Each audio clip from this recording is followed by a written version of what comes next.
When Britain declared war on the 3rd of September 1939, the news reached Nigeria quietly. There were no air raid sirens, no columns of troops moving through streets, no sudden transformation of daily life that marked Europe's entry into conflict. Instead, the announcement traveled through newspapers read in colonial offices, radio messages relayed through administrative centers, and conversations that slowly filtered outward into towns, markets, and villages. The war did not arrive as an event. It arrived as an adjustment, and almost immediately, that adjustment began to settle into everyday routines. For most Nigerians, the earliest signs of war were not military but economic. They appeared in how food was grown, processed, priced, and moved. They shaped decisions about planting, trading, and household provision. For Nigerian women, whose labor already sustained these systems, the war did not interrupt work, it intensified it. What had once been routine became urgent. What had once been flexible became pressured. Nigeria entered the Second World War not as an industrial center, but as a supplier. The colony possessed little heavy industry and only a limited manufacturing base. There were no large factories waiting to be converted to arms production or mass manufacturing. Instead, Nigeria's value to the British war effort lay elsewhere, in its land, its crops, and the extensive networks of local production and trade that linked farms to towns and ports. These networks had not been designed for war. They had developed over generations, shaped by local knowledge and regional exchange, and they depended overwhelmingly on women's labor. Women dominated food marketing, small-scale processing, petty manufacturing, and much of the transport that connected rural producers to urban consumers. They processed palm fruit, dried cassava, smoked fish, and carried goods to market. They negotiated prices, extended credit, and managed shortages long before the war arrived. These systems were informal, but they were not fragile. They were resilient precisely because they were flexible. The war did not create them, it made them indispensable. From the earliest months of mobilization, colonial officials framed Nigeria as a hinterland for imperial supply. Cocoa from the west, palm oil and kernels from the east, and groundnuts from the north were identified as strategic commodities. These products fed industries and populations far beyond West Africa. As European agriculture and industry faltered under occupation and bombardment, pressure increased on colonial territories to produce more, steadily and cheaply. Shipping losses and submarine warfare made a reliable supply even more urgent. That pressure did not stop at ports or railheads. It traveled inward, reaching markets, farms, and households. For women traders and producers, the first changes were subtle but unsettling. Prices that had once shifted with season, weather, and scarcity now attracted official attention. Administrators began asking questions about supply, distribution, and profit. In Lagos and other urban centers, fears of inflation and shortages prompted early discussions of control. Women who had long managed trade through experience and negotiation found their work increasingly observed through the lens of wartime necessity rather than local practice. The colonial state did not attempt to replace women's production systems with new institutions. It lacked the resources and capacity to do so. Instead, it sought to harness what already existed. Administrators assumed that women's labor, flexible, informal, and deeply embedded in local economies, could absorb increased demand without major structural change. This assumption rested on long-standing gendered expectations. Women's work was treated as elastic, capable of expanding without limit, and as a natural extension of domestic responsibility, rather than as economic production deserving protection or recognition. In practice, this meant heavier workloads without greater authority. Women were expected to produce more, trade more, and stabilize supply, yet they were offered no new rights, safeguards, or representation. Their labor was relied upon precisely because it was unpaid, unregulated, and difficult to measure. What appeared to officials as continuity was, for women, an intensification that carried physical and emotional cost. In rural areas, women already carried multiple responsibilities. They cultivated subsistence crops, assisted in export agriculture, processed food, and managed household provision. With the onset of war, these responsibilities grew. Even before large-scale military recruitment removed men from villages, labor patterns began to shift. Men increasingly sought wage work connected to transport, public works, or military needs. Women filled the resulting gaps, expanding their agricultural and processing labor while maintaining household stability. Fields were worked harder, days grew longer, and margins for rest narrowed. Urban markets reflected these pressures almost immediately. Lagos, in particular, depended on steady food supplies from surrounding regions. Wartime disruption to shipping made imported staples unreliable, increasing dependence on local supply. Women traders became the critical link between farms and consumers. When shortages threatened, attention focused on markets, on prices, availability, and traders' behavior. Responsibility for stability was placed on women who had little control over transport, weather, or official priorities. By 1939 and 1940, the outlines of a wartime economy were forming. Colonial authorities discussed procurement targets and emergency measures, even as enforcement remained uneven. Nigeria's size and administrative limits meant that early controls relied heavily on local officials and native authorities, whose approaches varied widely. This created uncertainty.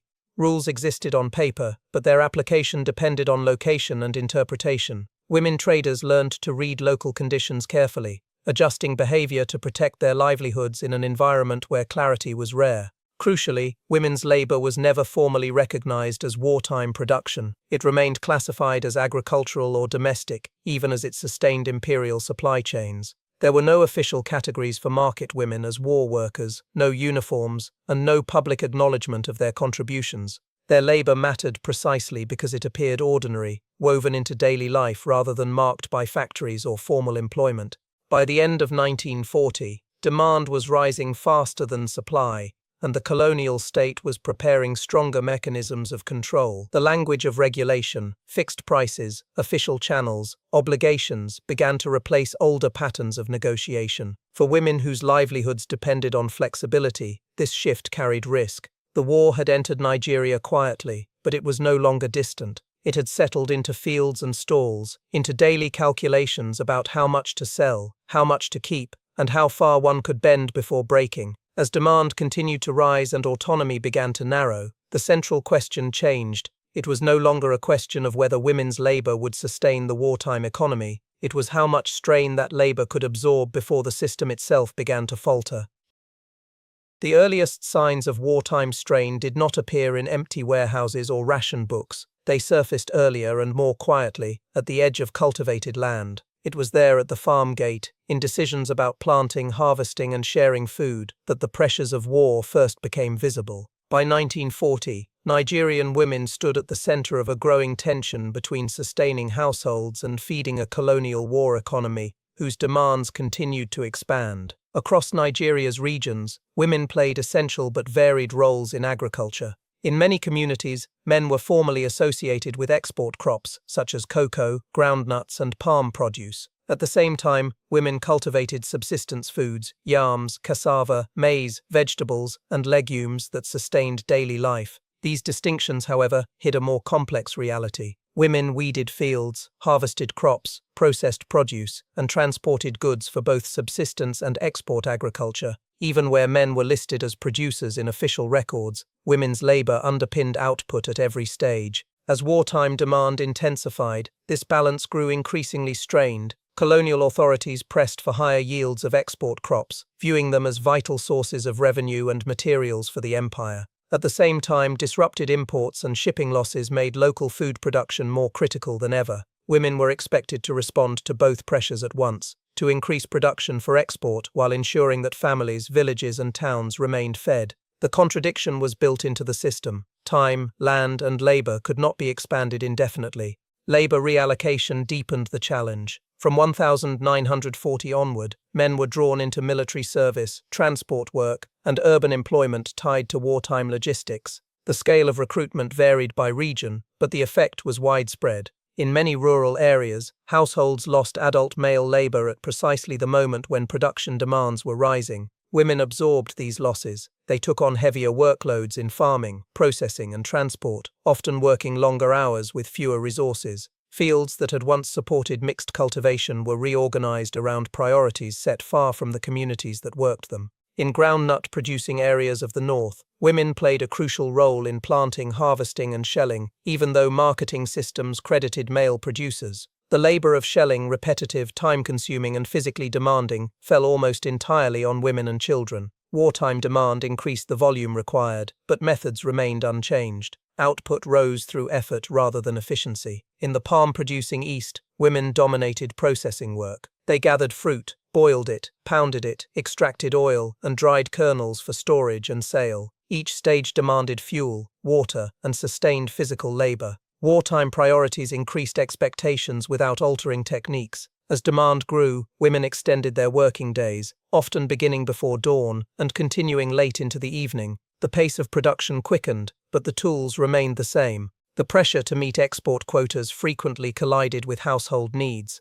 Subsistence crops could not simply be expanded without diverting labor from other essential tasks. When export demands rose, women faced difficult choices, whether to sell food needed at home, whether to prioritize cash income over nutrition, and how to manage scarcity when prices were fixed below market levels. These decisions rarely appeared in colonial reports, yet they shaped daily survival. Hunger did not arrive suddenly. It crept in through reduced portions, postponed meals, and reliance on less preferred foods. Food security became a visible concern in towns, especially Lagos. As rural produce was pulled toward export routes and ports, urban populations depended heavily on women traders to bridge the gap. When supplies tightened, women bore the brunt of the blame. Officials spoke of inefficiency, waste, and hoarding, often overlooking transport delays, uneven enforcement, and competing demands within the wartime economy. Responsibility was assigned downward, even as control remained elsewhere. Women responded not with open refusal, but with adjustment.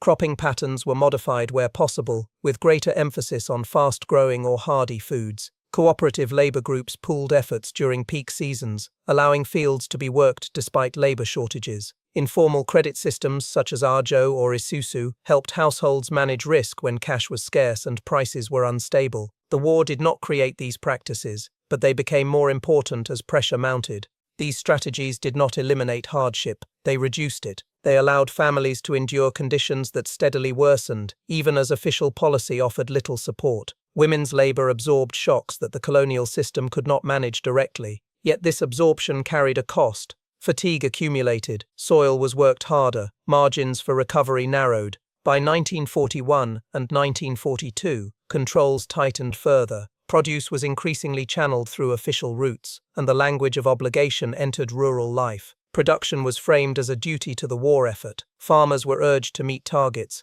Communities were reminded of imperial need. This rhetoric offered little comfort to women whose days were shaped by exhaustion and uncertainty. The war demanded more of their labor while offering no protection against hunger, loss, or punishment for failure. The contradiction deepened. Women sustained two systems at once, imperial demand and local survival. Both relied on their work, neither fully accounted for its limits. The colonial economy treated agricultural labor as expandable, assuming that additional effort could always be drawn from households without consequence. Reality proved more fragile. As shortages deepened and controls hardened, the space for choice narrowed. Women continued to cultivate, process, and supply food, but under growing constraint, the question shifted once more. It was no longer whether women could keep both systems functioning. It was how long they could do so before strain surfaced openly, in markets, in households, and in the fragile balance that held food security together under the pressures of war. By 1941, the pressures of war had moved decisively into Nigeria's markets. What had once been spaces governed by negotiation, experience, and seasonal adjustment were now increasingly framed as points of control. Colonial authorities, concerned about inflation, shortages, and the risk of urban unrest, turned toward regulation as a solution. For women traders, the backbone of market life, this shift changed not only prices, but the logic by which daily survival operated. Before the war, markets functioned through flexible systems shaped by supply, demand, and trust. Prices rose and fell with harvests, transport conditions, and availability. Women traders adjusted quantities, extended credit, and relied on long-standing relationships with producers and customers. Wartime conditions disrupted this balance. As imports declined and export demands grew, officials feared that rising prices would provoke anger in towns already strained by uncertainty. Control, rather than adaptation, became the preferred response. Marketing boards and price controls expanded rapidly during these years. Export crops such as cocoa, palm produce, and groundnuts were increasingly channeled through official systems designed to stabilize supply and secure imperial revenue. Fixed prices were set in administrative offices, often with a limited understanding of local conditions. These prices reflected imperial priorities, not the rising costs faced by traders in transport, spoilage, and labor. On paper, regulation promised order. In practice, it created friction between policy and reality. In Lagos, these tensions were particularly visible. The city's population had grown during the war as workers arrived seeking employment connected to transport, administration, and military supply. Imported foodstuffs became scarce, and local produce was expected to fill the gap. Women traders supplied this demand through daily flows of food entering markets from surrounding regions. When shortages appeared, attention focused on market stalls. Inspectors visited regularly, complaints were recorded. Women's behavior became a subject of official concern, even as the causes of scarcity lay largely beyond their control. Inflation continued despite fixed prices. Transport costs rose as railways prioritized exports and military needs. Delays became common. Perishable goods spoiled while waiting for wagons or vehicles. Losses were absorbed by traders rather than reflected in official rates. Selling at fixed prices often meant selling at a loss. Selling above them risked fines or confiscation. Women navigated this gap carefully, adjusting quantities rather than prices, reducing measures or spreading risk across multiple goods and routes. Colonial reports frequently described these practices as black market activity. The term suggested deliberate defiance. The reality was more practical. Much of what officials labeled illegal trade was in fact tolerated informal exchange mechanisms that allowed food to circulate when formal systems failed to account for local conditions. Women were not rejecting regulation outright, they were compensating for its limits, ensuring that markets continued to function despite bottlenecks and shortages. Enforcement varied widely by region. In some towns, local officials worked with market leaders to maintain stability, recognizing that strict enforcement could empty stalls and worsen shortages. In others, crackdowns were harsher. Women traders were targeted as visible symbols of disorder, their stalls inspected and goods seized. These differences reflected not only policy, but local relationships and power structures. Markets were social spaces as much as economic ones, and control depended as much on negotiation as on authority. Women's responses were shaped by long experience. Many belonged to informal associations that coordinated behavior, shared information, and offered mutual support. Market leaders, often referred to as queens, though their authority was informal and local, played a crucial role. They acted as intermediaries between traders and officials, negotiating enforcement practices and maintaining internal discipline. These structures predated the war, but they became more important as pressure increased. Despite these networks, women traders remained vulnerable. They had little formal protection against loss, accusation, or punishment. Fixed prices did not account for unpaid labor involved in processing, transport, and risk. As controls tightened, women relied increasingly on flexibility, selling smaller quantities, diversifying goods, or shifting toward less regulated items. Survival depended on adaptability, even as regulation narrowed the space in which adaptation was possible. By 1942 and 1943, strain was evident, shortages persisted, and confidence in official pricing weakened. Markets did not collapse, but they operated under constant tension. Women continued to supply cities and towns, absorbing risk that the colonial system could not manage directly. Their labor sustained urban life, even as they were portrayed as obstacles to order rather than as its foundation. The attempt to control markets revealed a deeper contradiction. The wartime economy depended on women's informal systems to function, yet sought to discipline those systems into rigid compliance. Rules were imposed without creating alternatives that could replace what already existed. As a result, the regulation produced workarounds rather than a resolution. By the middle years of the war, it had become clear that fixed prices and marketing boards could not fully govern Nigeria's markets. When official rules failed to match lived conditions, informal adjustments filled the gap, not as acts of rebellion, but as acts of necessity. And as controls tightened further, these everyday adaptations became the quiet fault lines along which pressure continued to build.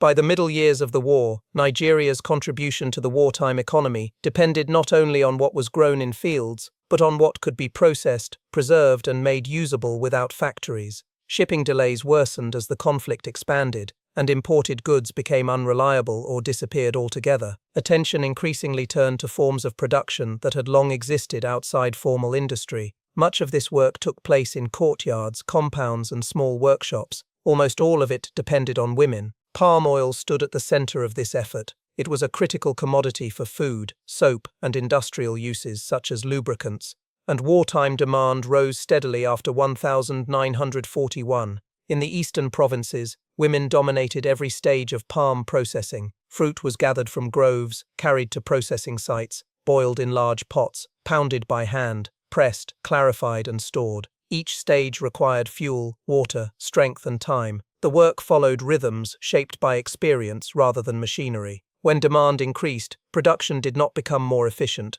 It simply became longer. Wartime expectations raised output targets without changing methods. There was little investment in mechanization or improved tools. Instead, production rose through labor intensity. Women extended their working days, repeated physically demanding tasks more often, and relied on help from children and relatives. The physical toll was significant but largely invisible to officials who measured output in terms of quantity rather than hours of work. Food preservation took on renewed importance as transport delays and shortages became routine. Women smoked fish, dried meat, and processed cassava into forms that could be stored and transported with less risk of spoilage. These practices were not innovations of wartime necessity. They were inherited skills, refined over generations to manage seasonal scarcity. What changed was the pressure placed upon them.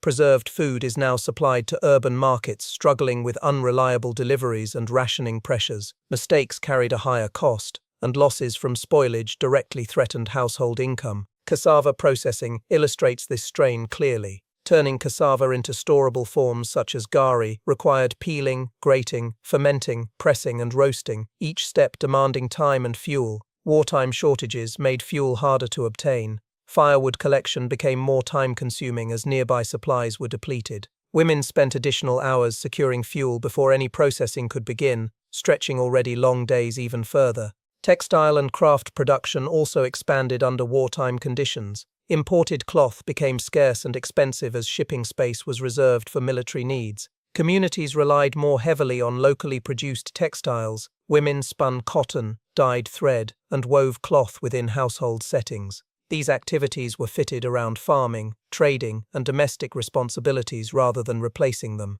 Cloth production did not create new livelihoods, so much as intensify existing ones, adding another layer of labor to already crowded schedules. Craft production extended beyond textiles. Women produced baskets, mats, and containers essential for storage and transport. These items supported both agricultural processing and market exchange. As shortages spread, the demand for locally made goods increased. Yet these forms of production remained largely invisible in official wartime planning. They were treated as traditional activities rather than as components of a war economy under strain. Cottage production functioned because it was adaptable. Women organized cooperative labor, pooling effort during peak periods such as harvest or processing seasons. Skills were passed informally, through observation and practice rather than formal instruction. This transfer of knowledge allowed production to expand quickly when demand rose. It also ensured that the burden of adjustment rested entirely on those doing the work without institutional support. Colonial officials acknowledged the importance of processed goods, but their engagement remained limited.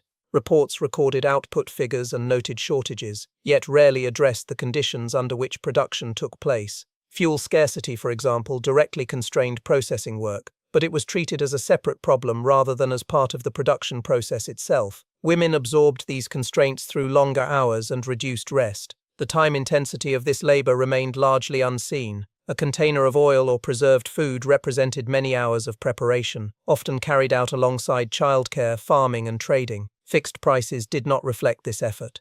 As in market trade, women absorbed rising costs of time, fuel, and physical strain without corresponding compensation. The system relied on their endurance rather than on structural support. Despite these pressures, production continued. Women adjusted schedules, relied on cooperative arrangements, and enlisted help from extended families. These strategies sustained supply, but they also concealed exhaustion. The wartime economy functioned because women's labor was elastic, stretching to meet demand without formal recognition or protection. By 1943 and 1944, the contradiction had become clear. Output of essential goods increased, yet rewards did not. Women's work was praised in vague terms as traditional or domestic, even as it underpinned wartime supply. There were no bonuses, no official status, and no safeguards against loss or injury. Continuity was expected. Women were to keep producing as they always had, only more so.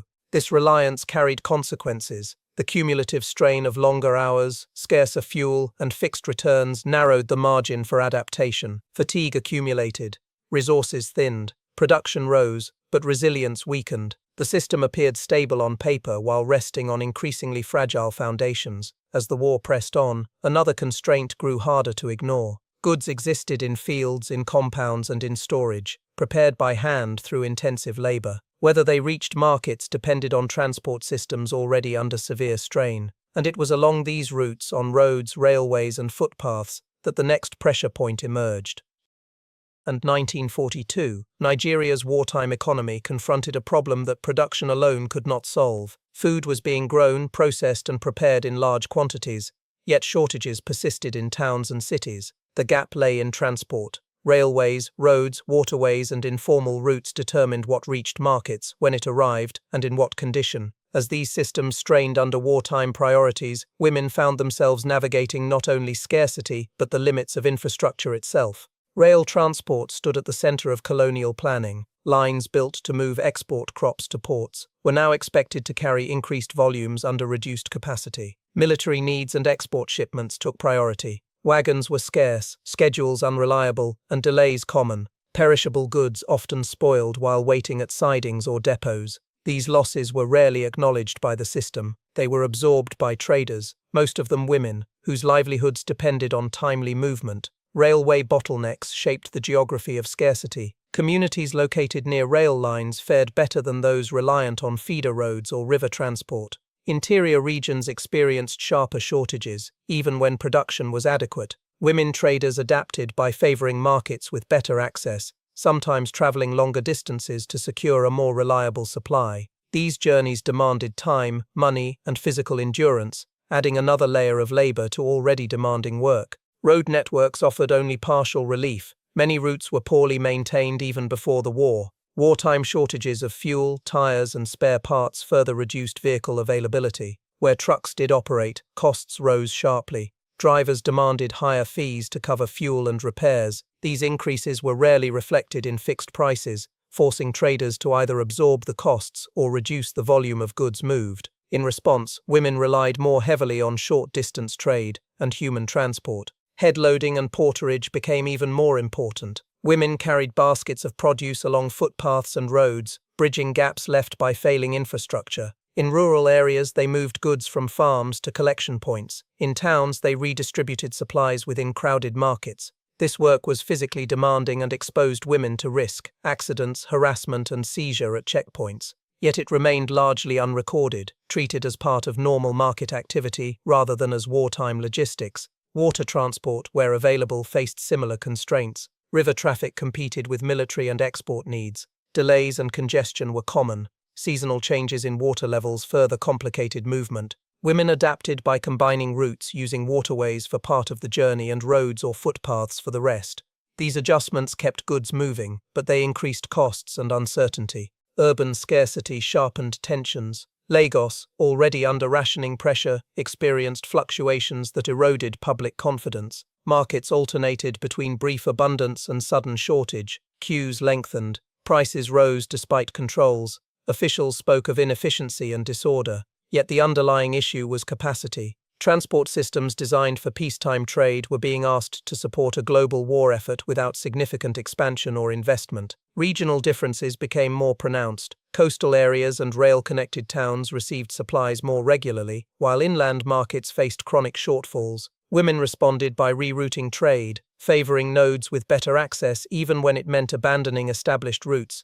These decisions reshaped local economies, drawing goods away from some communities while stabilizing others. Adaptation kept markets alive, but it redistributed strain unevenly. Transport shortages also intensified social pressure. When food failed to arrive, blame fell on traders rather than infrastructure. Women faced accusations of hoarding or profiteering, even as they navigated delays and losses beyond their control. Surveillance increased along roads and at market entrances. Inspections became more frequent. The movement of goods was monitored more closely, adding to the fear and stress of already precarious work. By 1943 and 1944, transport bottlenecks had become a defining feature of Nigeria's wartime economy. Production gains were offset by distribution failures. Women's labor compensated for systemic limits, but it could not eliminate them. Each delay narrowed the margin for survival. Each loss reduced household security. Markets remained supplied, but barely. The cumulative effect was exhaustion. Women worked longer hours, traveled farther, and absorbed greater risk to keep food circulating. The system functioned through constant adjustment rather than stability. Compliance was maintained, but patience thinned. The relationship between traders and authorities grew increasingly strained as controls tightened without addressing the underlying problems. Transport had become the silent gatekeeper of survival. Goods existed, yet access determined who ate and who waited. Women stood at the center of this tension, carrying not only produce but responsibility. As shortages persisted and scrutiny increased, the question shifted again. It was no longer whether women could adapt to the strained infrastructure. It was how long adaptation could continue before pressure turned into an open challenge. By the later years of the war, the strain carried by Nigeria's markets, farms, and households had begun to surface more openly. Controls had tightened, surveillance had increased, and shortages persisted despite years of adjustment. For women whose labor sustained production and distribution, the relationship with authority became more tense. Obedience was expected, but it was no longer unquestioned. The gap between policy and lived reality had grown too wide to ignore. Colonial governance depended heavily on native authorities to enforce wartime measures. These local structures were tasked with implementing price controls, requisitions, and market regulations, often with limited resources and uneven legitimacy. In practice, enforcement varied from place to place. Some officials sought cooperation, others relied on punishment. Women traders encountered authority daily, through market inspectors, local chiefs, police, and tax collectors, who each interpreted regulations differently. Rules shifted not only over time, but across neighborhoods. This uncertainty made negotiation essential. Women learned which officials to approach, which days inspections were likely, and how enforcement differed by market. Market leaders played a central role in this process. Acting as intermediaries, they communicated official expectations to traders while conveying traders' concerns back to authorities. These negotiations were rarely formal, yet they shaped how regulation operated on the ground. Policy was not simply applied, it was interpreted, adjusted, and sometimes softened through daily contact. Women were not passive recipients of control. They adapted through a range of responses, from careful compliance to quiet resistance. Market associations coordinated behavior, agreed on collective pricing strategies, and shared information about inspections and penalties. When one trader faced seizure or arrest, others often contributed funds or goods to help absorb the loss. These networks reduced individual risk and strengthened collective resilience. Where negotiation failed, resistance took subtler forms. Women withheld goods from official channels, redirected trade to less regulated routes, or delayed compliance in ways that were difficult to detect. These actions were not organized revolts, they were calculated responses to conditions that threatened survival. Traders understood that empty markets would attract attention and provoke unrest. Their aim was not to disrupt supply, but to preserve it on terms that allowed them to continue working. There were moments when pressure spilled into open protest. Women gathered to challenge pricing decisions, forced sales, or arrests viewed as unjust. These protests were often local and focused on immediate grievances rather than broader political demands. They echoed similar actions elsewhere in West Africa during the war years, where women mobilized to defend livelihoods threatened by regulation. Colonial reports tended to downplay such incidents, framing them as temporary disturbances rather than warnings of deeper strain. Gender shaped enforcement and punishment. Women traders were highly visible in markets, making them easy targets for public discipline. Seizures, fines, and arrests were often carried out in front of customers, reinforcing authority through humiliation as well as control. Surveillance focused on stalls and transport routes dominated by women, strengthening the idea that disorder originated in informal trade rather than in policy design or infrastructure limits. This scrutiny carried emotional cost. Fear of inspection and punishment added to the fatigue of long working days. Uncertainty became a constant companion. Women had to calculate not only prices and supply, but also risk: when to comply strictly, when to bend the rules, and when to withdraw temporarily. These decisions were shaped by experience rather than written guidance. Survival depended on judgment. Adaptation remained the dominant strategy. Women adjusted what they sold, how they sold it, and where they operated. Some shifted toward less tightly regulated goods. Others diversified their trade to spread risk. Kinship networks provided shelter when losses occurred, while informal credit systems continued to offer support when cash flow collapsed. These mechanisms allowed markets to function under conditions that formal policy could not fully manage. By 1944 and early 1945, the prospect of the war's end grew more visible. Expectations of relief rose, but controls showed little sign of immediate easing. For women who had carried the wartime economy through its most intense years, patience wore thin. Sacrifice had been demanded repeatedly, yet recognition remained absent. The gap between contribution and reward was increasingly clear. Authority demanded endurance. Women demanded survival. Years of negotiation, adaptation, and quiet resistance had reshaped the relationship between the two. Control had been enforced, but never fully secured. Compliance had been maintained, but at a cost that could not be erased simply by declaring victory. As the war approached its end, the central question shifted once again: what would happen to these systems of regulation, informal trade, and negotiated authority once the emergency passed? And what place would women occupy in the post-war order after years of labor that had sustained the economy without acknowledgement? The answers remained uncertain, even as the fighting drew to a close. When the war formally ended in 1945, celebrations echoed across the British Empire, but in Nigeria, the rhythms of daily work shifted only gradually. The sound of gunfire faded overseas, yet the structures that had shaped wartime life remained firmly in place. For women whose labor had sustained farms, markets, and households, peace did not arrive as a clean break. It arrived as uncertainty.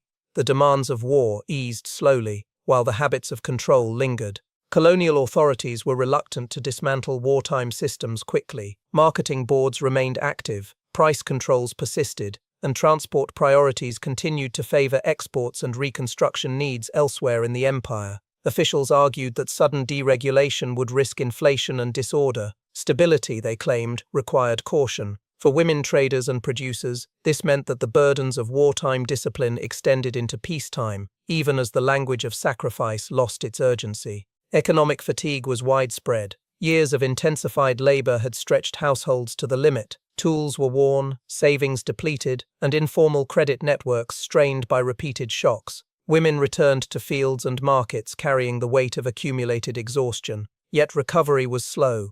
Prices remained controlled, access to transport was uneven, and opportunities to rebuild were limited. The emergency had officially ended, but its effects were deeply embedded in daily life. Markets reflected this uneasy transition. Imported goods gradually returned as shipping resumed, but availability was uneven, and prices fluctuated. Women who had navigated scarcity and regulation now faced new pressures: competition from imported products, shifting consumer demand, and lingering suspicion from authorities accustomed to surveillance. Skills developed during the war, negotiation, adaptation, collective organization, remained essential, but they operated in a space shaped by uncertainty rather than relief. Rural areas experienced similar tension. Export agriculture continued under structures created during wartime, while subsistence farming struggled to regain balance. Women resumed cultivation patterns disrupted by years of labor reallocation, yet recovery was uneven. Fields had been worked hard, soils depleted, and labor arrangements altered. The return of men from military or wage employment did not immediately restore pre-war divisions of work. Wartime adjustments had reshaped expectations within households, sometimes permanently. Despite the scale of women's contribution, official memory of the war focused elsewhere. Colonial narratives emphasized soldiers, administrators, and export figures. Success was measured in tonnage shipped and revenue earned. The daily work of processing food, stabilizing markets, and sustaining households rarely entered commemorative accounts. Women's labor was absorbed into the background of normal economic life, its wartime intensity quietly erased. This absence was not accidental. Women's work had mattered precisely because it appeared ordinary. It took place outside factories, uniforms, and formal employment categories. As a result, it left little paper record. Yet without it, the wartime economy would have faltered. Markets would have emptied. Urban unrest would have spread. The system functioned because women continued to produce, trade, and adapt under pressure. The experience, however, left lasting traces. Years of negotiation with the authority sharpened organizational skills within markets. Informal associations and leadership structures strengthened under wartime stress. Women had learned how to mobilize collectively, share information, and challenge enforcement when necessary. These habits did not disappear with peace. They became part of the social fabric of market life, shaping responses to post-war challenges. By 1946 and 1947, gradual deregulation began to ease some constraints. Prices adjusted slowly, controls were relaxed unevenly, relief arrived in stages rather than all at once, yet grievances remained. Women remembered fixed prices that ignored labor, enforcement that punished visibility rather than cause, and years of intensified work undertaken without recognition. These memories did not immediately give rise to organized political movements, but they shaped expectations and attitudes toward authority in the years that followed. Understanding Nigeria's wartime economy requires looking beyond factories and formal employment. The war was sustained through fields, markets, and households, spaces managed and maintained largely by women. Their labor functioned as infrastructure, flexible, adaptive, and resilient. It absorbed shock after shock without official support, allowing the colonial system to endure strains it could not otherwise manage. The Second World War ended without offering closure to those who bore its quietest burdens. Nigerian women returned to peacetime life carrying the imprint of wartime strain. Their contribution was folded back into everyday routines rather than recorded in victory ledgers. Yet without their labor, the wartime economy would not have held. Recognizing that reality reshapes how wartime production itself is understood. It was not only a matter of ships, railways, or export figures. It was also the accumulated work of hands that planted, processed, carried, and sold, day after day, under conditions of pressure and control. In Nigeria, those hands belonged overwhelmingly to women. Their work kept societies fed, markets supplied, and households standing through years of global conflict, even as memory struggled to give their labor a name. This war was sustained far from the battlefield, by hands that kept markets working and families fed.